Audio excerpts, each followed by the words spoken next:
네, 여러분들 만나 뵙게 돼서 너무 반갑습니다. 제가 선 무대 중에서는 가장 큰 무대 같고요.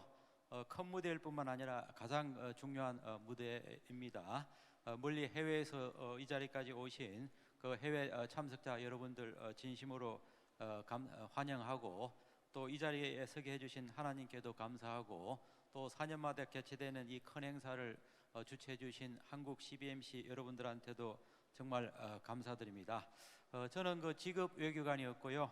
36년 근무를 했고, 3년 전에 이제 정년 퇴임을 했습니다. 지금은 그 경상국립대학교 교수로도 있고, 또 한우크라이나 뉴빌딩 협회 회장도 맡고 있습니다. 제가 이제 36년 외교관 생활하면서 대부분 지역을 유라시아 지역에 근무했더랬습니다. 유라시아 동서남북 센터인데요. 유라시아 동쪽은 블라디보스톡 제가 총영사를 했더랬고, 또 유라시아 서쪽은 프랑스 근무를 했더랬고, 또 유라시아 남쪽은 카자흐스탄을 근무했더랬고, 또 유라시아 북쪽은 모스크바에 또 제가 6년 있었더랬고, 센터가 바로 우크라이나였습니다. 그리고 저의 마지막 외교관으로서의 보직도 우크라이나 대사였습니다. 저는 초등학교 때부터 교회를 다녔고요. 그렇지만 썬데이 크리스찬에 불과했더랬습니다.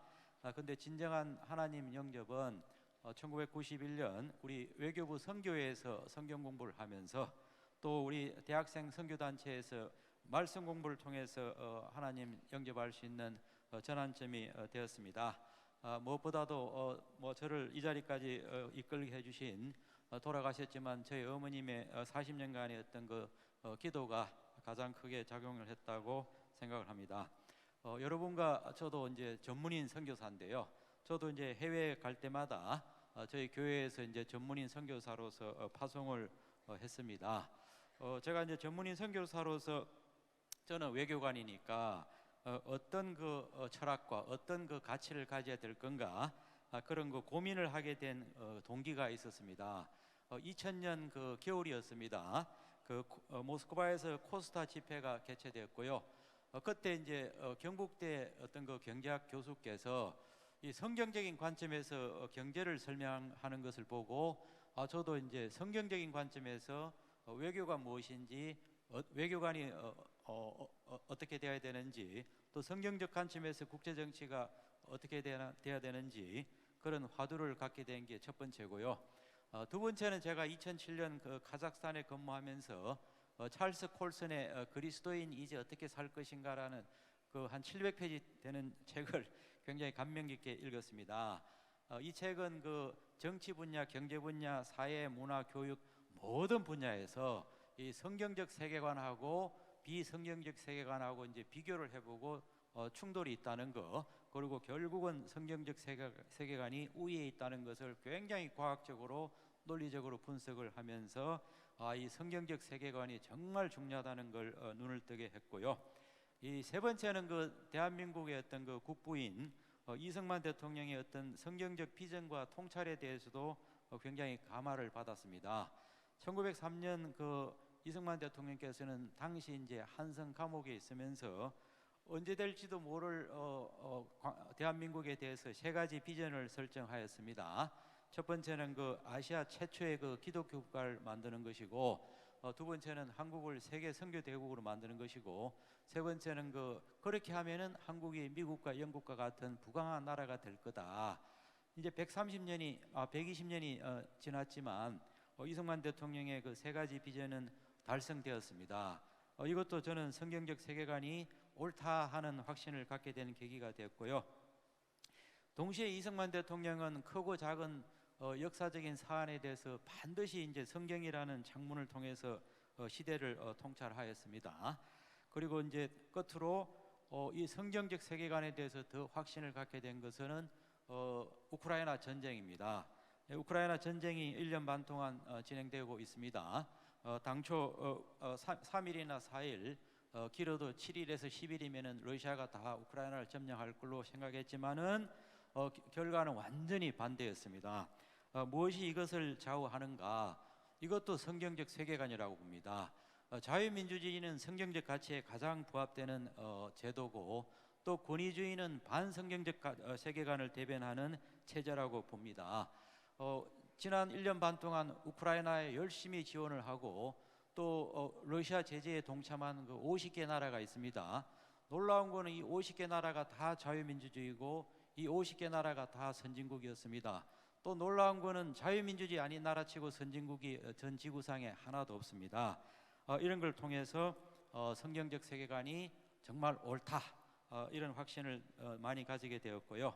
저는 오늘 1년 반 동안 우크라이나 전쟁을 통해서 제가 걸어온 그런 하나의 모험, 그런 하나의 여정을 여러분들하고 공유하고자 합니다. 공유하기 앞서서 저희들이 한 2분짜리 1년 반 동안 저희들이 활동했던 동영상이 있는데 그 동영상 먼저 좀 보도록 하겠습니다. 동영상 좀 부탁드립니다.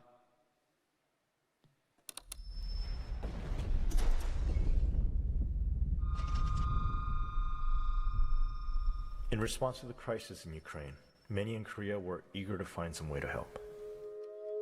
People gathered from different areas and organizations, and the hope was that if we joined together, we can move faster and do more to serve the people of Ukraine. Before long, 75 organizations came together and formed the Joint Action Committee for Supporting Ukraine. The mission to meet urgent needs and to prepare for assistance once the war is over.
받았어요.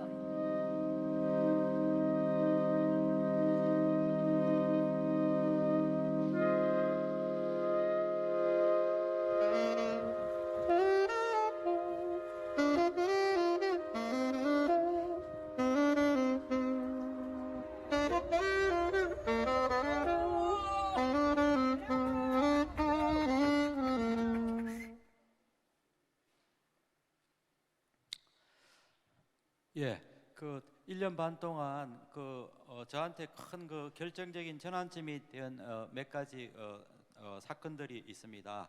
이 날짜 중심으로 먼저 한번 소개를 해보면은 저도 1년 반을 뒤돌아보니까 정말 지난 1년 반은 하나님께서 분명히 함께 하셨다 하는 것들을 많이 읽을 수 있었습니다. 첫 번째 작년 2월 24일입니다. 이날은 러시아가 우크라이나를 전면 침공한 날입니다. 저녁 시간쯤 되었을 거예요. 그래서 이제 우크라이나가 그런 전쟁이 일어났다는 소리를 들었을 때 굉장히 저는 참 당황했습니다.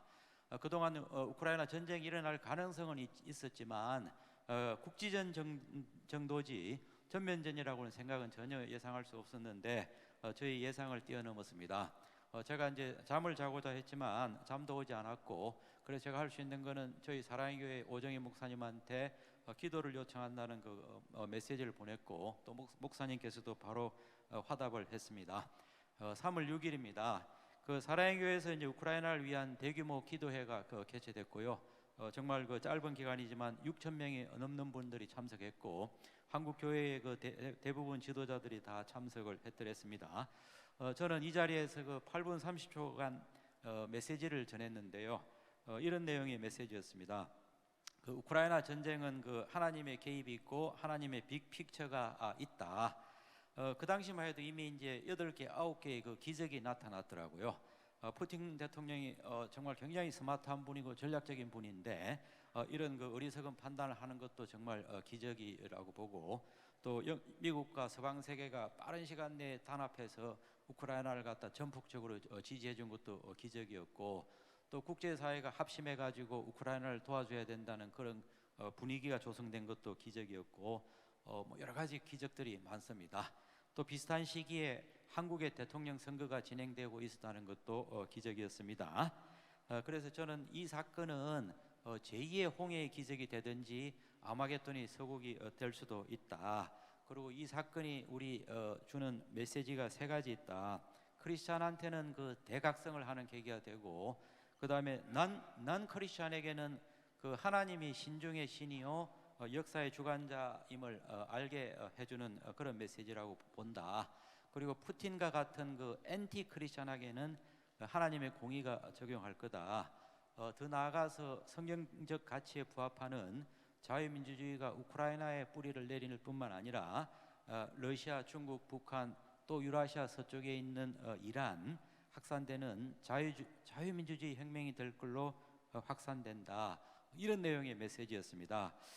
전쟁 발발 불과 10일 만에 이런 그 예언 같은 메시지를 준 것이 저는 너무 놀랐고, 저는 이것이 분명히 하나님이 저한테 주신 영감의 메시지라고 확신을 했고, 지난 1년 반 동안 저를 지켜준 가장 큰 가이드라인이었습니다. 그 3월 9일입니다. 그 대한민국 대통령 선거가 있는 날입니다. 결과적으로 윤석열 대통령이 0.7%, 27만 명의 그 우세로 당선된 것도 기적이었습니다. 저는 우크라이나 사태가 이 대통령 선거의 쟁점이 되었고 윤 대통령 그 당선에 기여하였다고 확신을 하고요. 놀라운 것은 그 3월 9일 하루 이틀 전에 저희 집 한 70m 앞에서 윤석열 대통령이 그 선거 유세를 하더라고요. 뭐 대규모 유세장도 아니었습니다. 그래서 상당히 이제 좋은 느낌을 받아들였습니다. 그 3월 28일은 오늘 우리 동영상에 본 것처럼 우크라이나 지원 공동대책위원회를 발족한 날이었고 75개의 그 NGO가 참여해서 1년 반 동안 다양한 그 활동을 할 수 있었습니다. 8월 31일입니다. 그 우리 외교부에 이제 중국 대사를 지내시고 중보기도의 대가로 알려진 그 김하중 대사님이 있습니다. 저한테는 그 외교부 한때 이제 과장으로 모셨던 상사이기도 하고요. 한 10몇 년 만에 저한테 전화가 왔습니다. 그 다음과 같은 메시지를 전했는데요. 자기가 중보기도를 참 많이 하지만 지금과 같이 우크라이나를 위해서 중보기도를 하라고 하나님께서 강권한 적이 없다. 두 번째는 그 하나님께서 반드시 이 전쟁을 승리하게 할 거다. 세 번째는 그 푸틴 같은 하나님께 대적하는 자에 대해서는 하나님이 반드시 징계할 거다. 그리고 이제 제가 우크라이나 지원 활동을 하고 있다는 얘기를 잘 듣고 있다며 이런 확신을 가지고 우크라이나 지원에 더 열심히 하라고 격려했습니다. 또 10월 23일입니다. 인천 그 송현 성결교회에서 제가 메시지를 전하게 되었고요. 그때 이제 찬송가 521장 어느 민족 누구게나 결단할 때가 있다고 했는데 이 찬송가를 통해서 또 저한테 큰 영감을 주었습니다. 이 찬송가에는 새 시대가 있고 새 사명이 있고 새 목표가 있다고 했고 또 진리가 있고 거짓이 있고 선이 있고 악이 있고 빛과 어둠이 있다고 했습니다. 이 가운데서 진리를 택하고 선을 택하고 빛을 택하면은 반드시 승리한다는 메시지도 큰 힘이 되었습니다. 또 11월 5일입니다. 저희 사랑의 교회에서 이제 특별 그 새벽 집회를 하는 날이었고 오스 기니스 목사님이 특강을 인상 깊게 했습니다. 거기서 이제 전 세계가 혁명이 진행되고 있다는 말씀을 했습니다. 그 이슬람 근본주의 확산이라는 그 블랙 레볼루션이 있고 또 공산주의 확산이라는 그 레드 레볼루션이 있고 또 성차별이라든지 차별 금지를 강조하는 레인보우 레볼루션이 있다고 하면서 이걸 보면서 전 세계가 영적 전쟁이 치열하게 진행되고 있다는 걸 또 듣게 되었고요. 2023년 3월 5일입니다. 어떤 크리스찬 그 리더의 도움으로 원희룡 국토부 장관님을 1대1로 만나게 되었습니다. 일요일이고 오후 4시였습니다. 저는 1시간에 걸쳐 가지고 우크라이나의 중요성을 말씀드렸고 장관님께서도 적극 공감하셨고 지지하겠다고 하였습니다. 이 장관님과의 만남을 통해서 그 후에 5월 21일부터 폴란드 바르샤바에서 포럼을 하게 되었고 저는 그 7월 15일 윤석열 대통령께서 우크라이나 방문한 것도 이 만남, 이 장관님의 역할이 컸다고 확신합니다. 또 중요한 것은 우리 또 원희룡 장관님 자신도 굉장히 신실한 크리스찬입니다. 또 하나님은 정말 그 필요한 때에 이런 좋은 분을 만나게 해주셨습니다. 또 금년 4월 4일 또 사랑의 교회 특별 기도회에서 오스기니스 목사님이 또 특강을 하게 되었고 또 성경적인 세계관의 특강을 했는데요. 저는 거기서 한 3가지가 더 있다는 걸 발견하였습니다. 그 하나는 그 핑크타이드. 핑크타이드는 뭐냐면은 브라질 같은 아르헨티나 같은 그 포퓰리즘, 좌파적인 사회주의 정권을 말하는데 이것도 아마 전 세계 어떤 큰 트렌드 중에 하나였습니다. 그런데 우리가 이런 그 반성경적인 혁명만 지구상에 존재하느냐? 그건 아니더라고요. 그래서 그 중에 하나가 저는 그 우크라이나에서 전쟁이 아까 자유민주주의라고 그랬는데 자유민주주의 확산이라는 이 블루 레볼루션도 지금 그 진행되고 있다는 거. 그리고 이제 그 유엔의 그 서스테이너블 디벨롭먼트 골스라든지 ESG라든지 이런 그 나눔과 성김과 상생하겠다는 이런 착한 그 모랄하고 스피리추얼 무브먼트도 동시에 진행되고 있다는 걸 보면서 하나님이 우리가 다른 혁명과 함께 자유민주주의라는 블루 레볼루션 또 SDG, ESG 같은 모랄 스피리추얼 무브먼트가 진행되고 있다는 걸 보면서 역시 하나님이 역사의 주관자고 하나님이 인터벤션 하고 있다 그런 확신을 가졌고요. 그 5월 21일, 23일은 저희들이 이제 폴란드까지 진출을 해가지고 우크라이나 전후복구 이제 포럼을 크게 개최를 했더랬고 거기서 우크라이나 크리스찬 지도자들이 한 6분이 오셔가지고 감동적인 그런 그 비전에 대해서 대화를 많이 나눌 수 있었습니다. 그 금년 6월 29일은 저희들이 이제 우크라이나 전후복구를 새롭게 하자 그런 차원에서 하나의 이제 협회가 발족이 되었고 제가 또 부족한 가운데 그 협회를 또 맡게 되는 그런 일이 있었습니다. 또 이 협회를 통해 가지고 또 하나님이 또 기가 막힌 동력자를 또 예비해 주셨습니다. 7월 15일입니다. 그 윤석열 대통령이 우크라이나를 전격적으로 방문했습니다. 한국과 우크라이나 수교가 32년 됐지만 대통령께서 우크라이나를 방문한 것은 처음입니다. 처음이고 정말 저는 그 대통령의 우크라이나 방문도 지난 1년 반 동안 많은 분들의 기도와 많은 분들의 어떤 정성이 모아진 그런 결과라고 생각됩니다. 또 7월 26일 또 영국 런던 리버풀 행사까지 저희가 갈 수 있었고요. 또 놀라운 거는 그 영국 출발을 했던 7월 25일인데 또 우리 협회에 참여하는 리더 분이 전화가 왔어요. 7월 25일 날 오늘 윤석열 대통령님과 소규모 오찬을 한다. 그래서 우리가 이제 전후복구를 위해서 영국까지 간다는 거 얘기할 거다. 그랬더니 나중에 이제 들었더니 1시간 반 오찬을 하면서 대통령께서 무려 40분간 우크라이나에 대한 말씀을 하시더라는 걸 들었습니다. 끝으로 8월 16일 오늘입니다. 제가 이 무대에 설 걸로 기대도 안 했고 정말 이렇게 중요하고 큰 무대에 설 수 있었던 것도 우크라이나에 대한 중요성을 여러분들과 함께 공감을 하고 또 우리가 정말 우크라이나를 새롭게 뉴빌딩해서 자유민주주의가 우크라이나뿐만 아니라 유라시아 전역으로 확산되는 그런 저는 역사적인 그 계기가 되는 그런 날이라고 생각됩니다. 그 1년 반을 통해서 제가 몇 가지 이제 교훈을 얻었습니다. 첫 번째는 역시 하나님의 역사의 주관자시다. 그리고 우크라이나를 향한 그 하나님의 선한 섭리가 갖고 계시다. 아까도 그랬지만 푸틴 대통령은 빠르면은 3일, 4일, 늦어도 7일에서 10일이면 우크라이나를 다 점령할 거라고 생각했는데 1년 반이 지나도록 그런 일이 없어요. 오히려 지금 이제 우크라이나가 공격을 가하고 러시아가 지금 방어를 하고 있는 공수가 역전되는 이런 상황을 보면은 우크라이나 전쟁은 하나님의 반드시 그런 큰 빅픽처가 있다, 이런 걸 알 수 있고요. 그 푸틴 대통령한테는 굉장히 완악한 영을 준 것도 하나님의 개입 같아요. 그리고 미국과 서방한테는 단결하고 협력할 수 있는 영을 준 것도 하나님의 개입이라고 보여지고요. 또 이 중요한 시기에 젤렌스키 대통령을 허락하여 준 것도 하나님의 빅픽처가 있었던 것 같아요. 작년 12월에 젤렌스키 대통령은 타임지에 올해의 인물로 선정되었고 처칠 수상에 버금가는 평가를 받고 있습니다.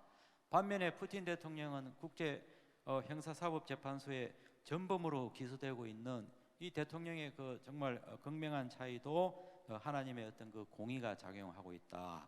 그리고 이제 비슷한 시기에 윤석열 대통령을 대한민국 대통령으로 허락해 준 것도 참 놀랐고요. 짧은 시간에 한국 우크라이나 정상회담이 무려 2번이 있었습니다. 어제 8월 15일 날 우리 윤석열 대통령의 광복절 경축사를 제가 잘 읽었는데요. 짧은 경축사 가운데 자유에 대해서 무려 27번을 언급하고 있고, 그리고 지금 대한민국이 누리는 자유와 평화와 번영을 세계 시민들 누릴 수 있도록 그런 데 기여하겠다, 그런 참 대단한 메시지를 들었을 때 정말 역사의 주관자는 하나님이시고 이 우크라이나 전쟁을 향한 하나님의 빅픽처가 있다는 걸 더욱 확신케 되었습니다. 그리고 두 번째는 성경적 세계관에 대한 확신도 더 갖게 합니다. 우크라이나 전쟁의 본질은 자유민주주의 대 권위주의 체제의 경쟁입니다. 자유민주주의는 성경적 가치를 가장 잘 대변하는 그런 차원에서 아까도 말씀드린 대로 우크라이나가 잘 선전하고 자유민주주의 국가들이 연대를 잘 이룰 수 있다는 것은 역시 성경적 세계관이 옳다, 이걸 반증하는 거라고 보여주고요. 그리고 세 번째는 이 우크라이나 전쟁을 통해서 대한민국과 한국 교회에 주어진 그런 소명과 사명과 비전을 많이 깨닫게 합니다. 우크라이나 전후 복구를 놓고 뉴 마샬 플랜 얘기가 나오고 있습니다. 뉴 마샬 플랜에는 자유민주주의 가장 성공한 모델을 만들겠다는 그런 비전이기 때문에 대한민국이 하나의 롤 모델로 되고 있다, 이렇게 보여집니다. 또 우리가 아까도 말씀하셨듯이 이 중요한 시기에 정말 우리 대통령 같은 자유민주주의의 확신을 갖고 있는 대통령이 되고 있다는 거, 이런 것도 한국의 어떤 미션을 얘기해주고 있다고 봅니다. 네 번째는 하나님께서 저한테 주신 소명과 사명도 더욱 깨닫게 합니다. 제가 이제 36년 외교관 생활하면서 유라시아 지역만 대부분 근무하게 되었고, 또 제가 이제 우크라이나 대사 가는 거는 예정에도 없이 이제 갑자기 가게 되었더랬습니다. 또 제가 이제 정년 퇴임할 무렵에 유엔의 서스테이너블 디벨롭먼트 고울스의 중요성을 또 많이 인식하게 되었고, 앞으로 우크라이나의 어떤 새로운 우크라이나를 만드는 거라든지 또 유라시아 전체는 유엔의 서스테이너블 디벨롭먼트 고울스 중심의 유라시아 대륙이 되어야 된다는 그런 비전을 주신 것도 저는 하나님의 어떤 저한테 주신 큰 사명이다, 이런 생각이 듭니다. 또 하나님이 저한테 많은 깨달음도 주셨지만 저한테 또 많은 축복도 허락하여 주셨습니다. 저한테 그런 성경적 세계관에 대해서, 성경적 역사관에 대해서 더욱더 시야와 시각을 넓혀도 주었습니다. 또 저한테 또 많은 동역자를 또 만나게도 해주었습니다. 또 하나님께서 저를 많이 높여도 주셨습니다. 제가 작년 한 1년 반 동안 특강도 하고 방송 인터뷰도 하고 기고도 100여 차례 이상 할 수 있었고, 또 기독교 신문인 국민일보에서는 제 삶과 신앙을 주제로 역경의 열매라는 코너에 20차례 기사가 나올 수 있었고, 또 하나님이 쓰신 사람이라는 책에 각 분야별 인물란에 외교관으로서는 또 제 얘기가 소개되었고, 또 작년에 모 재단에서는 12월에 저한테 평화대상까지 수상케 하는 이런 가분한 축복을 많이 받았고, 동시에 저한테 가정의 축복도 많이 허락하여 주셨습니다. 그리고 무엇보다도 이 우크라이나 전쟁을 통해서 제가 평생 외교관으로서 꿈꿔왔던 유라시아 어떤 SDGs 실크로드 비전을 구축할 수 있는 그런 하나의 트리거가 되었다, 그런 여건이 되었다. 이런 점에서 저한테는 뭐 가장 큰 선물이 되지 않을까. 그리고 이 몇 가지를 통해서 저의 신앙이 좀 한 단계 더 차원 이동을 하게 되었다. 이런 평가를 스스로 하게 됩니다. 예.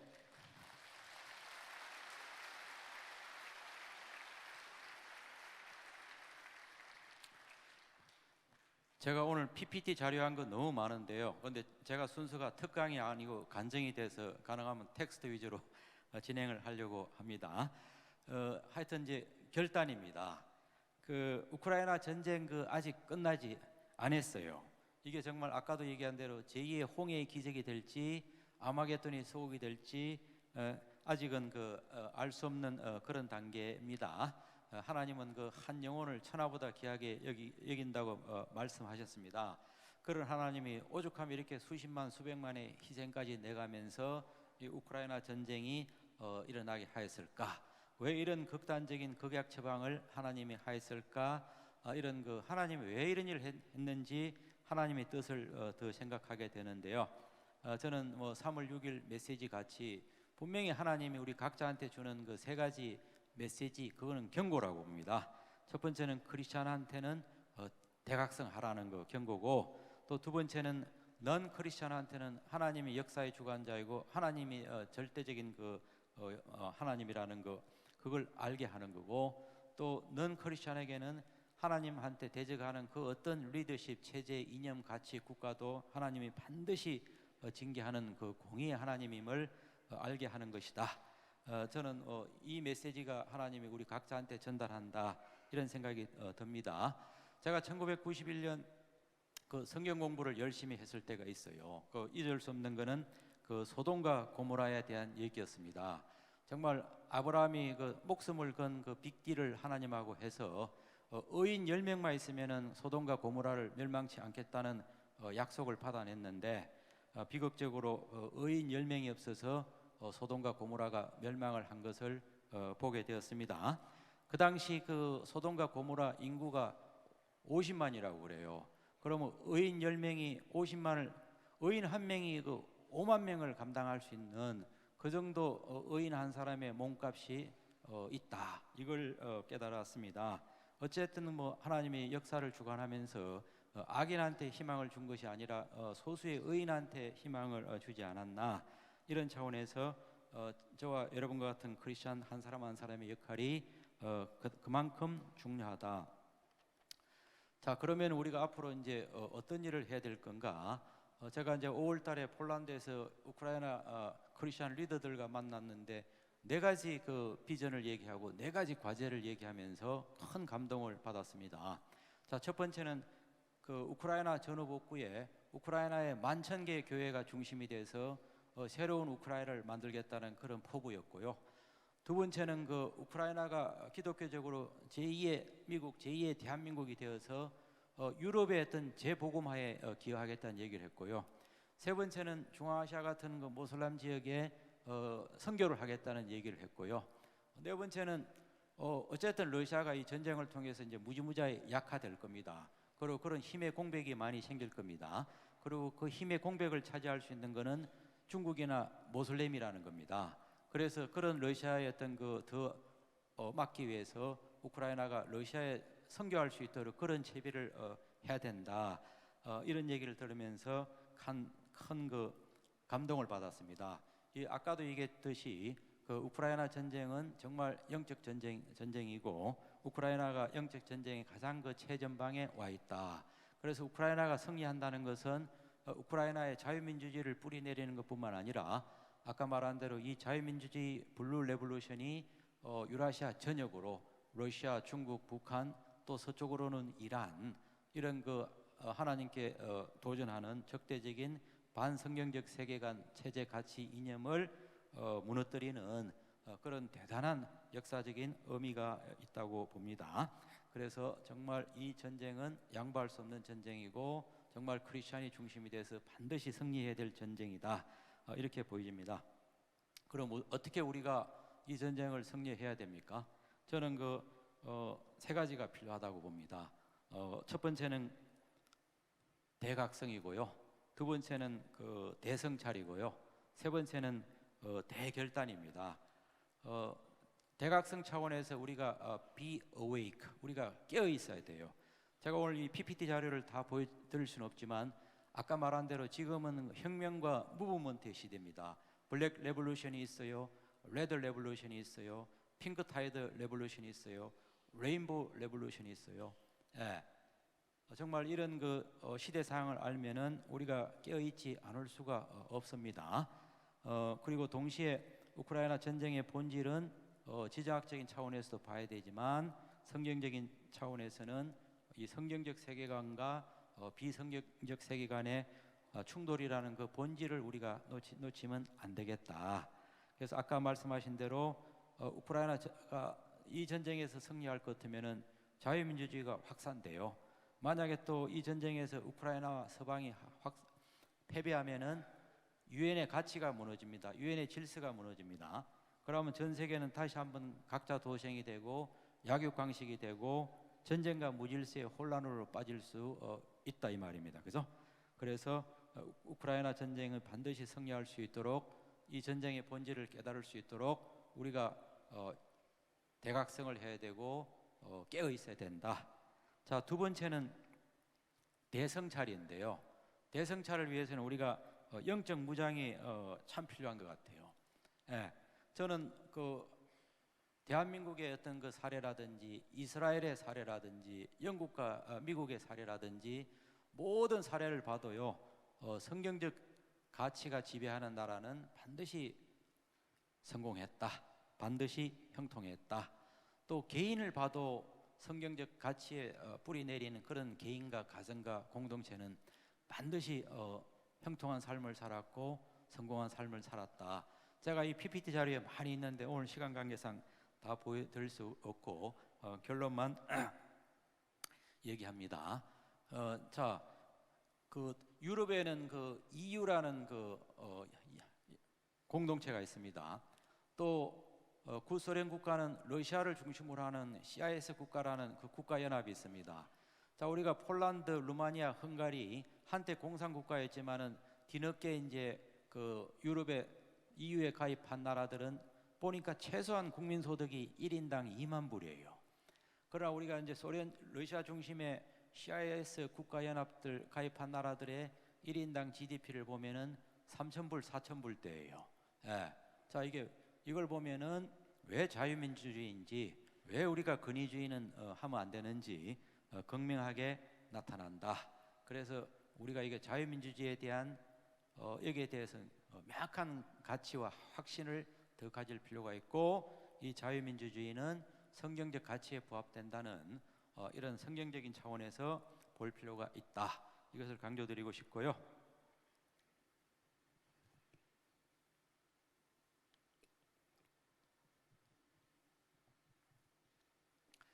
그리고 대결단 차원에서는 우리가 좀 살아 있어야 될 것 같아요. 저는 첫 번째는 그 be awake라고 부르고, 두 번째는 그 be armed 얘기하고, 세 번째는 그 be alive라고 얘기하고 싶은데요. 그 유튜브에 그 유명한 그 크리스찬 그 유튜브 동영상이 있습니다. Above Inspiration인데 제가 이 동영상을 많이 듣고 있는데요. 여기서 이런 얘기가 있어요. 그 살아있지만 영적으로 죽은 것 같은 두 가지가 있다 했는데, 첫 번째는 그 dream or die, 꿈꾸지 않는 것은 죽은 거고, 두 번째는 그 march or die, 앞으로 나가지 도전하지 않는 것은 죽은 것 같다고 그랬어요. 또 꿈도 평범한 꿈이 아니고 매우 큰 꿈이어야 되고, 가능한 꿈이 아니고 불가능한 꿈이 진짜 꿈이라고 합니다. 그런 꿈이 너무 커서 내가 두려움을 느낄 정도가 아니면 하나님이 주신 꿈이 아니다, 이렇게 얘기를 하고 있습니다. 저는 우리가 꿈꿔야 될, 또 저와 여러분이 꿈꿔야 될 불가능한 꿈은 우리 대통령께서도 우크라이나를 제2의 한강의 기적같이 드니프르 강의 기적을 만드는 것이라고 했는데, 이런 것들이 불가능한 꿈, 이런 것들이 진짜 하나님으로부터 온 꿈이 아닐까, 이런 생각이 들고, 더 나아가서 우크라이나를 성공한 모델로 만들어서 그 유엔에서 말하는 그 SDGs, 이 SDGs가 저는 굉장히 성경적인 그 밸류에 부합된다고 보는데요. 이 SDGs가 17개 분야를 다루면서 환경 문제, 빈곤 문제, 교육 문제, 일자리 문제 뭐 다 다루는데 SDGs가 추구하는 5가지 P가 있어요. 첫 번째가 그 평화, 피스, 두 번째가 번영, 프로스페리티, 세 번째가 플래닛, 환경의 문제, 네 번째가 사람, 피플에 대한 문제, 5가지가 파트너십, 협력의 문제거든요. 그래서 이거 정말 하나님이 주신 그 큰 아젠다다. 그래서 우크라이나의 드니프르 강의 기적을 만들고 그 성공 모델을 유라시아 전역으로 확산하는 이게 불가능한 꿈이 아닐까. 이 불가능한 꿈이야말로 정말 하나님께서 주신 꿈이 아닐까 이런 생각이 됩니다. 자, 두 번째는 우리가 꿈만 있어 갖고 안 되고 챌린지 하지 않으면 마취하지 않으면 그것도 죽은 것과 똑같다고 그렇습니다. 이런 말이 있더라고요. 그 사람과 사람이 만나면은 역사가 이루어지고 또 사람이 하나님을 만나면은 기적이 일어난다. 그렇습니다.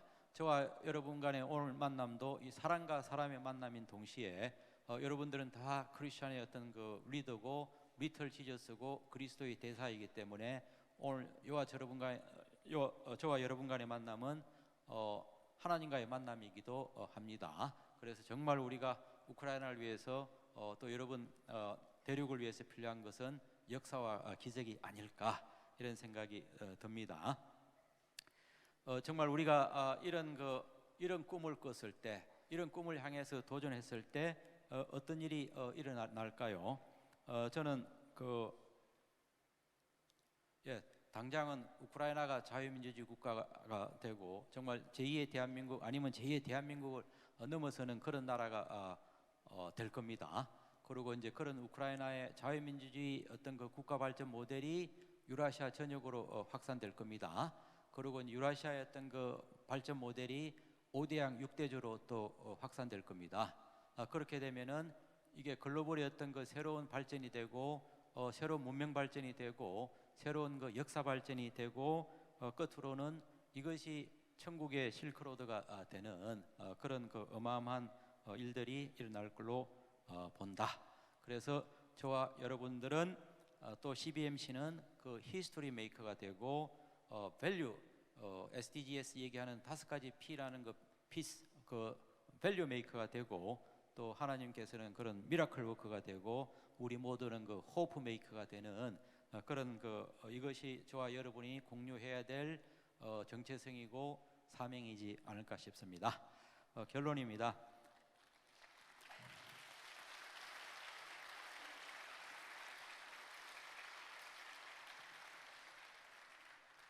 찬송가 521장 어느 민족 누구게나 보면 하나님이 새 시대, 새 사명, 새 목표를 예비한다고 했습니다. 그리고 반드시 우리가 진리를 택해야 되고 빛을 택해야 되고 또 공의를 택해야 된다고 강조하고 있습니다. 그렇게 하면은 악이 성한 것 같지만 진리가 더욱더 강하다고 했고 하나님께서 반드시 승리하게 할 거라고 약속을 하셨습니다. 이런 차원에서 저는 우리 개인 차원에서 결단을 해야 될 게 있고 우리 또 공동체 차원에서 결단을 해야 될 게 있다고 봅니다. 요한복음 21장에서 디베랴 바닷가에서 베드로와 부활하신 예수님을 만나는 장면이 나옵니다. 예수님께서는 내가 나를 사랑하느냐 3가지 똑같은 질문을 했고 베드로는 예수님을 사랑한다고 똑같은 답변을 했더랬습니다. 그리고 예수님은 내 양을 치라는 그런 명령을 3번 똑같이 했습니다. 성경에서는 한 영혼이 천하보다 귀하다고 했고 또 한 영혼을 구하는 것은 천하를 구하는 것과 같다고 했습니다. 저는 다시 한번 요한복음 21장 예수님의 이 내 양을 치라는 이 명령이 저와 여러분들한테 주는 명령이라고 생각합니다. 또 우리 국가와 한국교회와 CBMC에 주는 명령이 있습니다. 그것은 찬송가 521장 새 시대에 있고 새 사명이 있고 새 목표가 라고 말씀했습니다. 지금은 누가 뭐래도 역사적인 대전환기고 문명사적인 대전환기고 영적인 대전쟁이 일어나는 그런 현장입니다. 그러나 하나님께서 새 시대를 예비하셨고 우리에게 새 사명을 주셨고 우리에게 새 목표를 주셨습니다. 이것은 아까도 얘기했듯이 우리가 빛과 어둠 가운데 빛을 택하라는 거고, 선과 악 가운데 선을 택하라는 거고, 또 공의와 불의 가운데 우리가 어려움을 택하고, 진리와 거짓 가운데 진리를 택하라는 그런 그 명령입니다. 저는 그 시몬 페레스 대통령의 작은 꿈을 위한 방은 없다는 자서전을 정말 열심히 읽는데요. 거기서 그 유대인의 어떤 그 평생 좌우명이 시편 34편이라고 합니다. 시편 34편도 똑같은 얘기를 해요. 악을 버리라고 그랬고, 선을 행하라고 그랬고, 화평을 추구하라고 그랬습니다. 찬송가 521장의 명령과 다르지 않다고 봅니다. 정말 저와 여러분들이 이 하나님 주신 이 엄중한 뜻, 메시지를 잘 이해하고 잘 결단한다면은 저는 아마 이 우크라이나 전쟁이 21세기에 가장 영적 대각성이 일어나고 영적 대부흥이 일어나는 세계적인 사건이 될 것으로 확신하고, 또 오늘 그 불을 지피는 캐탈리스트가 바로 이 자리가 되기를 기원합니다. 감사합니다.